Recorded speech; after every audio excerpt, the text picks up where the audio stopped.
Investing is a stressful situation. Knowing what to invest in is an even more stressful situation. And where do you put your hard-earned money? That is a question that you're probably looking at and deciding what you want to do with it. In this video, I'm going to go over the 6 tips to real estate investing for here in Canada. A lot of billionaires, they create their wealth through real estate, whether or not that's where they create their income source, but they create their wealth through it just from appreciation over the years. So that's the reason why a lot of people are choosing real estate investing. And if you're looking to get into real estate investing, and also the last tip might be the most important tip that you'll be looking at. So stay tuned right to the end. Make sure you check out tip number 6. All right, so I'm not here to sell you on one type of investing over another. I'm a believer in real estate investing, but wherever you put your money, there's ways to get returns on it.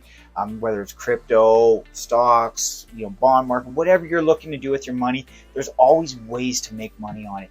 In this one, I'm just going over real estate investing. Focus your money and what markets to really focus on. So we're going to look at market statistics, look at a number of different aspects to the market to know what market's good to invest in, and go from there. So these are really tips so you can, if you are thinking about real estate investing, maybe you're looking at different places to invest in, whether or not it's your city that you live in. We have a lot of investors here in the Okanagan that are from the prairies, from Alberta, from Saskatchewan, even Toronto, all the way through Ontario. So there are a number of different investors here in the Okanagan and throughout Canada, but whatever marketplace you're looking in throughout Canada or even the United States, North America, these 6 tips should work for you.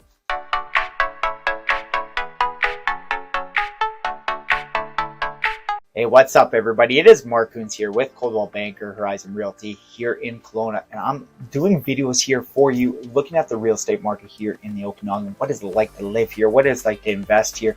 And just looking at overall the Okanagan. So if you're thinking about moving to Kelowna, thinking about moving to the Okanagan, if you're thinking about investments here in the real estate, stay tuned. Make sure you subscribe to the video so you'll miss out on future videos of living here in Kelowna. Let's just jump right into it. So we're going to look at tip number 1, and it's really just knowing, and this is probably the most common thing, a place where people will start when you're purchasing a home, but it's starting with the purchase price. So what is your active purchase price?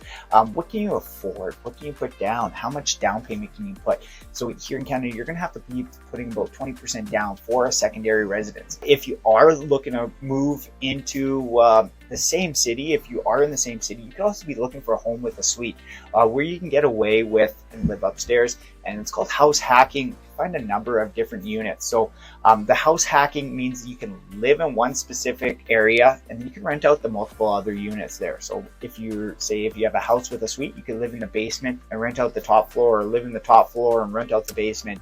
And the reason why it's called a house hack is because your tenants are paying for a lot of your mortgage. So there's often times where if you get 3 or 4 different units in it, depending on the purchase price, but you can house hack it and you can actually have them pay the amount of rent for those other 2 or 3 other tenants are actually paying for your mortgage. So you don't have to pay your monthly mortgage. They're paying for half of your utility bills and everything like that. So you're really paying a low monthly income on it. So that is what is considered a house hack when you're looking at the investment side of things. But when you're looking at the purchase price, if you're looking just for solely just for a rental property, you're going to really want to focus on this purchase price and what can you really afford. This is really where it starts the conversation with your lender. If you need a lender, reach out. I do have a great one that does a lot of investment properties. He's done our personal investment properties as well. So if you are looking for one, make sure you know who you're dealing with it, and they know the investment type of property and how to structure the proper loans, because you can get in hot waters. All right, so the statistic number 2 here,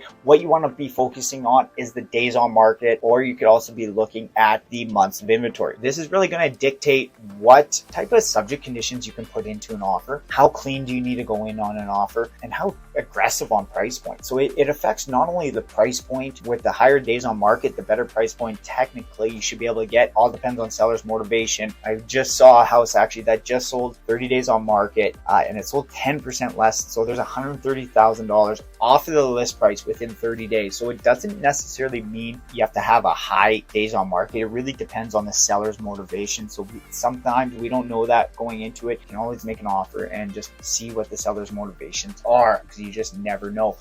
But you can also, how much do you structure? How much due diligence do you need? Do you need to have a month for your lender to figure out all the numbers? Do you just need 2 weeks? So that's the days on market. The lower the days on market, the likelihood of getting more terms in it is going to be tougher. If you're something that need the 30 days to do the proper due diligence, make sure we're going to be focusing on homes that are maybe more motivated sellers, or homes that need to have higher days on market, just so they are a little bit more motivated to be able to accept what you're kind of offer you're putting their way. Statistic number 3, and this is going to factor into your return on investment as you're doing all your calculations. We'll do other videos on the calculations and how to calculate the return on investment.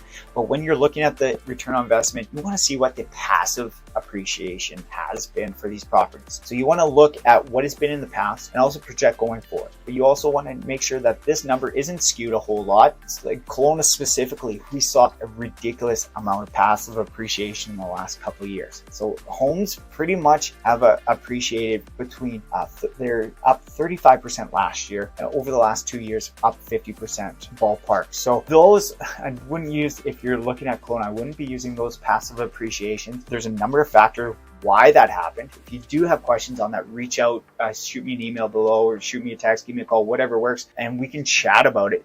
But don't be using those ones. You want to use more basic numbers, because these are going to really affect your overall profitability for your property. So make sure you're going, what the passive appreciation is. So this means how much does your home go up without having to do anything on it. So there's a difference between passive appreciation and active appreciation. The active appreciation is if you're going to do a home renovation, increase the overall value. The passive appreciation side of things is just, what is the overall market going to do for the same house a year over year? How much has your home appreciated? So we're seeing interest rates come up, but inflation has been quite high for a little bit, 7%, inflation up to 10%. So in Kelowna here, we've seen appreciation, passive appreciation of 35% last year, just on the basic models. And then over the last 2 years, 50%. Statistic number 4, what we're going to look at is the overall vacancy rate. So this one is, you should be able to get this information from Stats Canada to know. They did the October vacancy rates for each city, so you should be able to find it for your type of city you're looking for. If you're looking in the Okanagan, so the lower the rate, this is going to really factor into your return on investment, and this is really going to factor in how many times is your home going to be vacant, how many times are tenants moving out. Because if every time you're monthly you have a turnover in a tenant, you're probably going to be sitting vacant for a month, maybe 2, type of thing. So the lower the vacancy rate, the better overall position you are as an investor. So the bigger cities typically will have lower vacancy rates, just based on a lot of demand for those type of rentals. But if you're going to a more suburban area or a more remote community, your vacancy rate is going to be a lot higher. So make sure you're factoring in the proper vacancy rate for it. Be general with this one. Like you want to err on the side of caution when you're doing your calculations, just so you can accomplish and account for maybe a little bit higher vacancy, because it might take a little bit longer to get a tenant in potentially. And worst case scenario, you don't want to be taking lower rent. If you're looking at Kelowna right now, we're at about a 0.6% vacancy rate, which is substantially low.